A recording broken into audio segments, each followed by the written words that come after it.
Rookie of the Year. Closet is to do something magical here. There it is again! The World Championship Final! Do you believe it?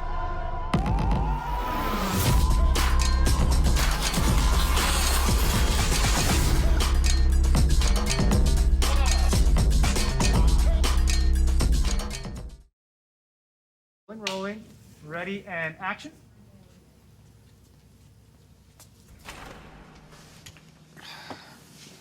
So are you excited for LCS? It is an end of an era. So many of those that kind of had an iconic hold within the scene are gone. The Age of Gods has ended. Copy that. I've given him the note to be more casual. What's that mean? Do you think you can save LCS? Yeah, it. I'll save LCS. It's time for a new LCS. Tactical, FBI, Spica. These rookies are hungry for success. People say he might be the next great. I'm not really worried about anyone else. I don't really think about them that much. Tactical is doing everything. I want people to fear me.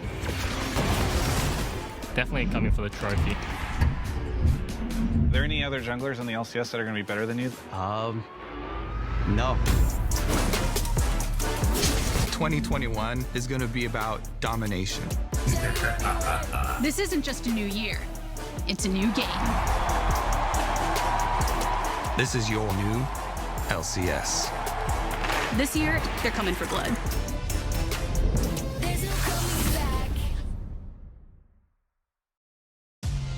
The end of an era and the beginning of a new one. Hello, everyone, and welcome to the true start of a new year as League of Legends is back with LCS Lock In. And honestly, thank God, because the offseason, it felt far too long for me, and we have a lot to talk about. Now, thankfully, we've got some folks who are mighty good at just that, as I am joined by some familiar faces in Mark Zimmerman, Isaac Azale, Cummings Bentley. Couple of faces that I feel like we're all too familiar with. And so let me introduce the newest addition to the LCS team, Emily Rand. Emily, plenty of fans out there already know who you are and why you're here, but for those who are uninitiated, please hit us with your league resume.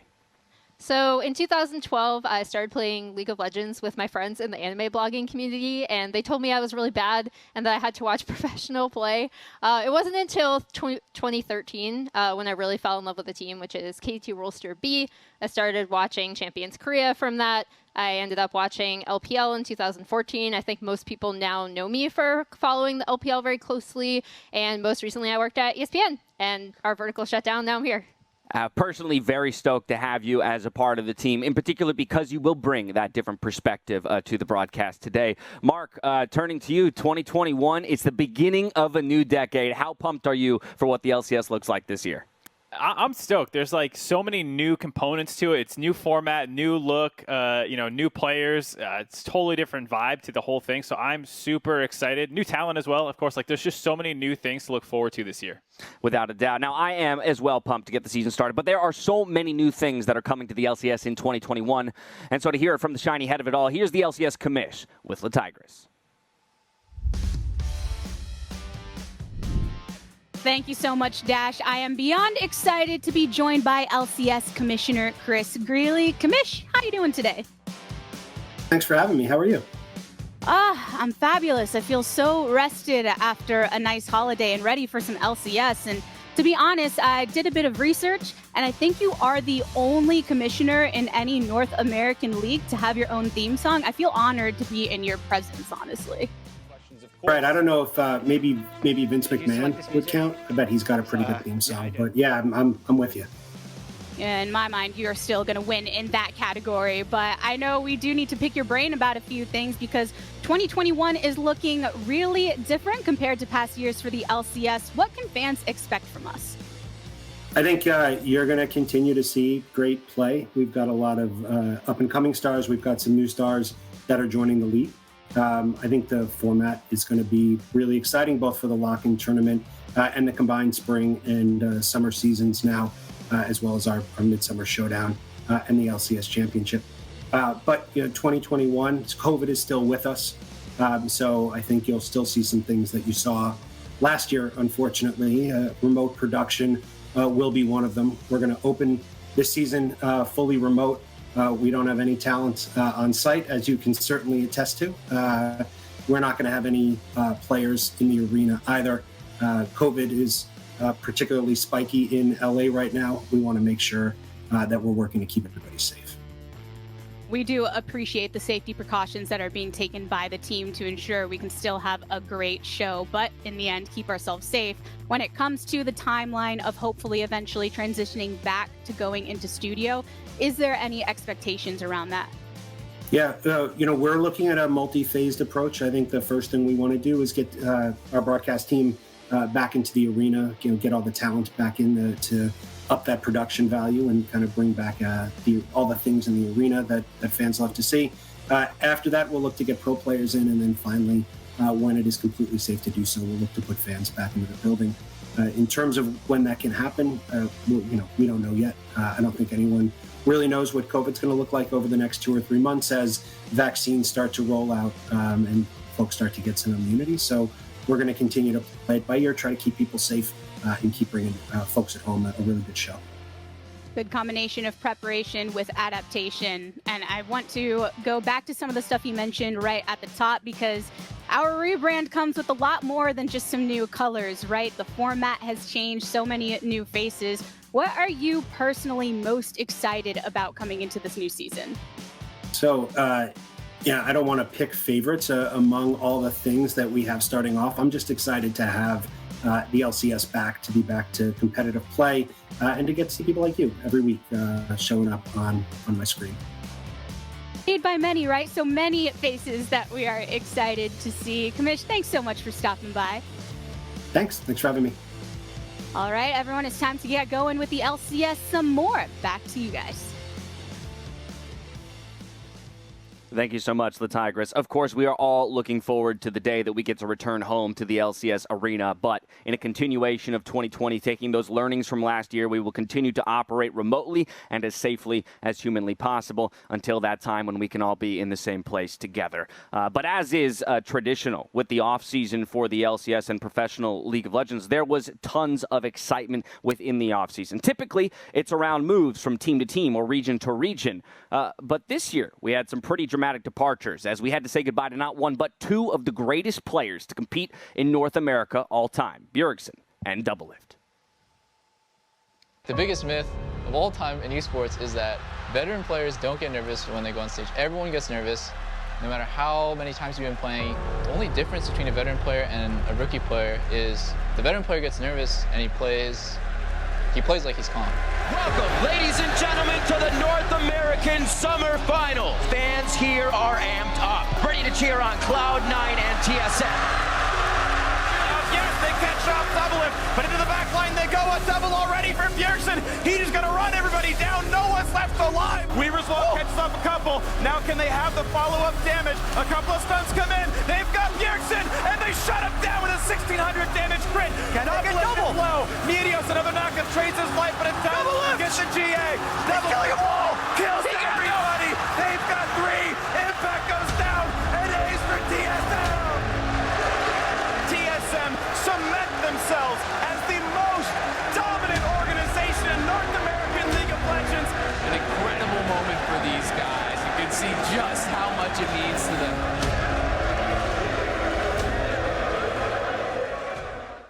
Both Doublelift and Bjergsen, absolute titans of the game, particularly when you think regionally here in the LCS. Azale, I'm curious your initial reactions to the departure of both of these players and the legacy they'll leave behind. I mean, it's crazy. I think it's going to take some time before we really feel the repercussions of these players leaving. Doublelift has been around since the very beginning, has been one of my favorite players to watch for nearly a decade, at the head of some of these great moments we've had in the LCS. And early on in his career, he was almost a meme. It was the Doublelift trophy case. This guy can't win anything. He's overrated. But over the last 4 years, he has cemented himself as one of the greatest players of all time. No matter where he went, he won, from CLG to Team Liquid, TSM. TSM again at the end.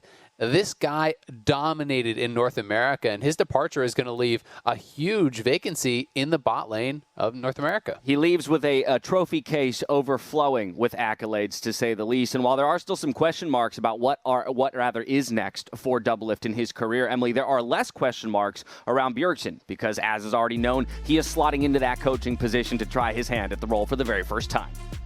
Yeah, Bjergsen kind of continues to be a huge part of TSM in moving to a coaching position. I think when he initially took over the mid lane, like years and years ago, he kind of took this understanding from Reggie, who actually I believe credited to SK Telecom at the time, of how to play mid lane and how it relates to your side lanes. And that kind of has defined TSM style since.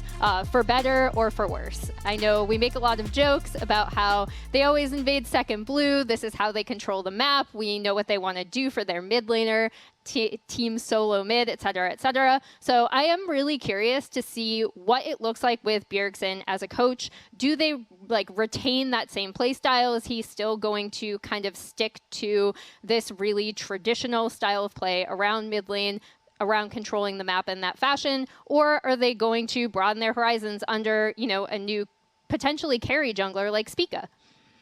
It'll be a whole new world. They're going to invade third blue. That's what it is. All yeah. Catch your opponents off guard week one. I like it, Azale. The big noggin plays right there. It is important to note that Bjergsen was only the second mid laner ever tenured on TSM. He has been their starting mid laner for 6 years, 10 months, and 7 days. That is quite a tenure, to say the least. But Mark, while we talk about the domestic farewells in Bjergsen and Doublelift, we also have to talk about the hellos. And in particular, the hello to one of the biggest pickups known to man in professional League of Legends. That is Perks coming over from the LEC. I mean, yeah, this is insanely hype. It's not an all sad boys off season. We do have Perks coming over, and he is one of the 2 best Western players of all time. It's absolutely insane that he's coming to join the North American scene. It's him and Caps. You can debate which one you think so, but either way, this was the face in a lot of ways of LEC and G2. We talk about Bjergsen retiring. Well, this is like if Bjergsen just signed with a new team and left the entire region. That's basically how big of a move Perks is. He is an absolute superstar, and I am so excited to see him now on Cloud9 and seeing what kind of damage he can do to the North American scene. Yeah, I think he's a big pickup for so many reasons. He's kind of a whole package player, right, Emily? Yeah, I mean, I think the big thing with Perks is that I actually thought he was going to stay with G2 for life. Even with the whole, we knew he didn't want to play in the bot lane as much as he wanted to play in mid. I actually thought it was going to be like a Bjergsen, like a Faker, where he actually ends up having some sort of equity in the team. Every time I talked to that team, all they did was talk about how much Luka did for them in and out of game. So this was a remarkably shocking move to me, and kind of still is. I was going to say, I think that sentiment alone speaks to how difficult a decision it must have been for Perks himself to divorce himself from LEC and the legacy he was building there and try his hand here in North America. Within that, Mark, I will come back to you. Just a quick hit. Your preconceptions of which teams are going to look the strongest with all of our offseason moves. I mean, maybe it's a too big brain of a take, but when you take the best player of all time in the West and put him on a team, I'm going to put that team as the best team in our region now. I'm totally on the C9 bandwagon, and there's other moves that happened around him, like with Fudge getting promoted. So I'm really excited to see how this roster is going to come together, but they are my odds-on favorite right now. And I actually really like the new TL lineup. I think that I'm really excited. Obviously, we won't see him today, but I want to see Santorin and Jensen working together. I think Alfari coming over is going to be great, and I'm really excited to see if they can build on their success from last year. All right, a couple of the teams that we've got our eyes on. I think no surprise to many LCS fans out there that C9 and TL are always in the conversation. This year's LCS, though, has undergone a new format. So for the reminder of all the changes going into 2021, here's a quick rundown from Riv. The LCS is back, and in just a few short days, we have our first LCS Lock In, a 3-week tournament to kick off the 2021 LCS season, which gives teams a chance to experiment with their new rosters without impact to the rest of the season. Lock In is split up into 2 phases, a group stage and a single elimination bracket. Before the group stage, teams participated in a Nemesis Snake draft where each side took turns drafting their opponent's brackets. Each group will play a best-of-1 round robin, and the top 4 from each group will move on to the single elimination bracket. Lock-in is just one of several major changes to the LCS format in 2021. Lock In Group Stage starts January 15th at 3 p.m. Pacific, 6 p.m. Eastern. To find out more about the 2021 season and the Lock In schedule, check out lolesports.com. Kicking things off here in 2021 with a self-contained tournament-style gameplay. Emily, this is not a concept that's foreign to other leagues around the world, but is new to us here in the LCS. Curious your take on the adoption of it here in the LCS. So I absolutely love it. I really love Demacia Cup and Kespa Cup in both the LPL and LCK for a similar reason that I hope to see from this tournament, right? Like teams testing out rosters, testing out potential things on this patch in an environment that's still competitive, but isn't as competitive or as punishing as the regular season. I'm also the kind of person who's always going to prefer tournament formats to league play, so I don't know if you have to kick me off the broadcast now. Get out of here. I love it. Like, I want to see what teams do with this. Yeah, well, you're hereby on a 3-week contract. We'll reconvene at the end of the lock-in tournament. Azale, I think what's also interesting about this lock-in tournament is the way in which the teams were drafted into their initial groups. We had a Nemesis-style draft, so in essence, in some fashion, we're getting the team's power rankings pre-split. Yeah, exactly. And a lot of the time you get all the content creators and analysts, all our power rankings. You don't always get to see what the players and teams think of the other teams right out the gates. So I think that is pretty interesting. Top to bottom, you're seeing which teams these guys want to avoid and who they think are going to be weaker right out the gates. As a reminder, you are picking teams for the opposing group. So you would ideally pick the teams that you think are strongest to go against your opponents. But to better understand the high-level strategy that Cloud9 brought into the drafting phase for the lock-ins, here's a quick mini mic check.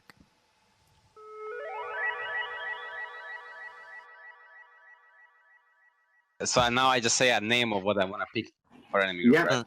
Okay, let me just look at the rosters really quickly.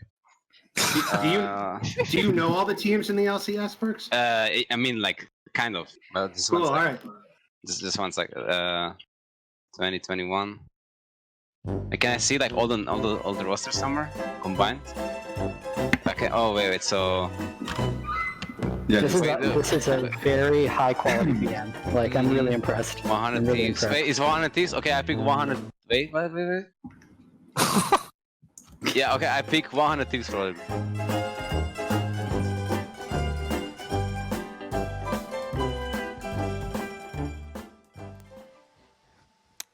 I got good news for you, Perks. There is a website where you can catch all the rosters. It's lolesports.com. Make sure you go check that out and get yourselves prepared for the tournament that you're just about to play. We're going to step away. When we come back, there's more Countdown coming at you. We'll see you in just a few.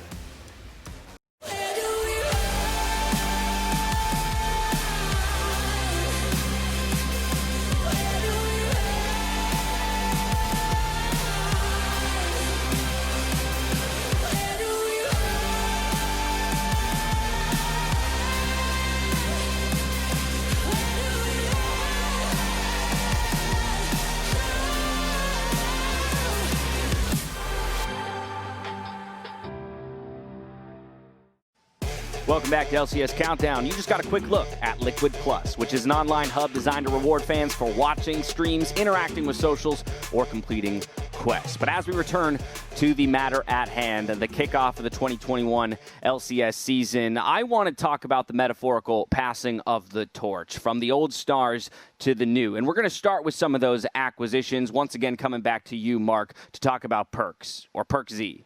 Which one is Right. it? I mean, we talked about... No. We're not gonna. It's Perks. We're not getting into this. Perks is a complete package, which is why it's so exciting when we talk about why it's so hyped that he comes over. He's got the online persona, he's got the jokes, you can see that, but it's in game. You got the tweets. It's in game that he really shines, though.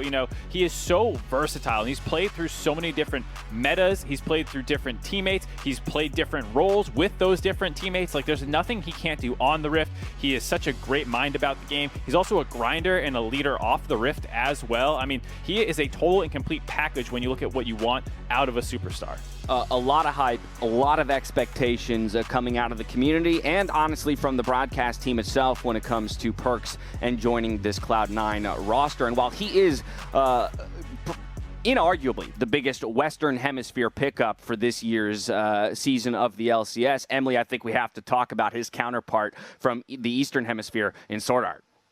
Yeah, so Sword Art is kind of similar in that you look at him and you're like, okay, we have everything. We have in-game leadership. We have a mood maker who's going to be, singing in comms or helping bring up rookies when they're really, really nervous. Like if you listen to his mic checks with Huanfeng last year, he kind of put Flash Wolves on the map, leading them. He can be a jungler support in terms of if you look at how he played with Karsa, or he can be more of a lane-focused support like he was a little bit more with Huanfeng and Suning last year before he felt a little bit more comfortable in roaming. This is actually a really good meta for Sword Art as well, in my opinion, because he excels on some of the tanky initiators that we're already seeing pop up in the LPL and the LCK. So I'm really curious to see how he can bring all of these really positive attributes to TSM, especially, in case there's any sort of language or cultural barrier. Like, I really want to see if everything that Sword Art is good at, the entire gambit, is also going to be able to help TSM, especially since, as we already said, they're transitioning into possibly being a completely new style of team. Right, a lot of moving pieces over there on TSM. We'll see if Sword Art can be that glue piece that they'll need to hold the squad together. And while rightfully so, the conversation in the offseason has been largely dominated by these two pickups, Azael, I think there's a third player that has gone under the radar for many, and that's Alfari. There is. I mean, these two guys, they came from big-time organizations that were successful. Alfari had to grind while Deficio was running his team into the ground. No, I'm just kidding. He's on the 10th place team, and he was the best top laner in EU. This guy was an absolute smurf. Only 3 top laners in summer in EU had a positive CSD at 10, largely because Alfari was smashing them all. He had nearly plus 15 CSD at 10 in the LEC in summer. He can play carries, which is going to bring a different dynamic to Team Liquid, who has largely relied on Impact to be that solid tank player in the top lane. And not only can Alfari do that, but he can crush lane with counters, as we're seeing with the Quinn. He can really do it all, and I think he may not be as big a name as these other guys, but he may have an even bigger impact. I was going to say, a mechanical player like that makes me ultra excited to see how Team Liquid begins to warp and change strategically. Now, the kickoff of our 2021 year is fast approaching. Let's take a look at everything we've got lined up for you today. We will see 100 Thieves go up against the reigning champions in TSM to kick off the day. TSM's entirely new look, of course, hitting the rift against 100 Thieves someday, and the rest of Golden Guardians brought over behind him. Then we followed up with Team Liquid CLG. Close out the day with CLG Golden Guardians. Reminder that we're back to 5 games a day when it comes to the LCS schedule. Keep that in mind. A lot of League of Legends coming at you. If we zone in on that first matchup of the day, 100 Thieves versus TSM, let's talk TSM first. The new lineup looks like this. It's Huni, Spica, Power Vival, Lost, and Sword Art, all flanked by Bjergsen, now moving into that coaching role. Yeah, I'm surprising. Oops, sorry. Oh no, I was gonna say I'm super excited to see Sword Art. I really hope he does well with this team. Like I said, I want to see if he focuses more on having lane priority or working more with Spica, who I think was TSM's best performer at Worlds. Yeah, Bjergsen, also really exciting to see how he's going to perform in the coaching role. Will this be a reshaped strategy for TSM? Are they going to look like the TSM we've seen for these last number of years? This is the first chapter in what could be a really exciting career for Bjergsen. Well, you already told us they're going to get third blue, so. Oh, that's true. Azael spoiled it. He spoiled it all. Mark, so much conversation has been around Sword Art and Bjergsen, but we can't ignore the fact that Huni's up there in the top lane. Yeah, I mean, there's, I think, more, impressive pickups like the Sword Art one, but Huni is the most controversial, and it's the one that's drawn, I think, a lot of the criticism in some ways. He is someone that the community has turned on a little bit and don't hold in the highest opinion anymore, and that's why I think it's very important for him to have a very fast start this season, because Haunter is waiting in the wings. He was signed as the backup, and so if Huni is really struggling out the start of the gate, I could easily see a world, where people are going to start calling for Haunter, and it's a very tough task now that his first opponent is Someday that he needs to get off the ground against. I mean, Someday is an absolute monster. He came into the league as one of the best top laners in the world, and he has played very well in the LCS, but he hasn't necessarily gotten those results. And people are willing to give him a pass because they were always saying, well, it's Someday 1v9, he doesn't have the team around him. Now, bringing in that Golden Guardian squad, he has some solid pieces, and people are expecting him to put up big-time results now. Well, you mentioned those pieces around him. Let's take a look at that roster now. Of course, you have Someday, the only holdover from a player perspective for 100 Thieves from last year to this. Furious, now flanked by closer Demonte, FBI, and Huhi, all coming over from that Golden Guardian squad that did impress us so much at the close of last year's season. Zix, of course, will be at the helm in the coaching position. Mark, these 4 players coming over, along with Someday, what are your thoughts on ultimately how this roster shook out? I mean, I think everyone has to be excited because this was such a young squad that came out of nowhere for Golden Guardians to become one of the best teams in the league. And they're all relatively new. They're all relatively young. And so you wanted to see another year of them playing together. And the fact that 4 of them could stick together, even though they moved to a new organization, is something that we're all excited for. FBI and Huhi have become one of the best bot lanes in the league. Closer and Demonte started to find their groove and work off each other very well towards the end of the season. And I am so excited to see how much further they can go, especially now when paired up with Someday. Yeah, FBI became a star after they 3-0'd TSM in the beginning of summer playoffs, right? And then people kept looking back and they were like, oh, wait, his numbers are really good. Oh, wait, this has been one of the best bot lanes in NA, actually. So I want to see if that continues with an upgrade in the top lane. Big roster overhauls for both 100 Thieves and TSM as we kick off the 2021 LCS season. I am more than pleased to hand it over to Captain Flowers and Kobe for game 1 of the day. Take it away, gents. Let's go. Let's go. Woo!